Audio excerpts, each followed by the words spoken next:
நான் சொன்னேன் இல்லையா, அது முன்னாடி ப்ரீவியஸ் வீடியோவில் சொல்லியிருப்பேன்.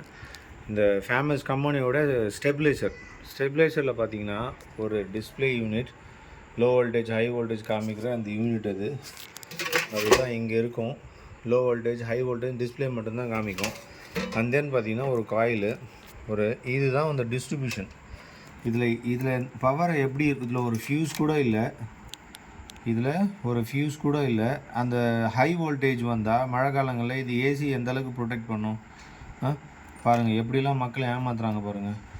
தயவு செஞ்சு ஏசி வாங்குறவங்க ஸ்டெபிலைசர் இதுதான் வேணும்னு சாக்ரிஃபைஸ் பண்ணாதீங்க. பிராண்டடாக போகிறது ரொம்ப நல்லது.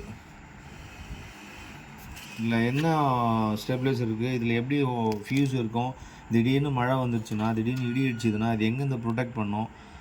ஒரு ஃபியூஸ் இல்லை, ஒன்றும் இல்லை. இது ஒரு ஸ்டெபிலைசர். அது 2600 கொடுத்ததை வாங்குச்சு. இது ஒர்த்தா இல்லையா நீங்களே சொல்லுங்கள், நீங்களே கவனிங்க. நோ கமெண்ட்ஸ் எதுவும் வேண்டாம். இருந்தாலுமே நீங்கள் வாங்கும்போது கொஞ்சம் கேர்ஃபுல்லாக வாங்க எல்லோரும்.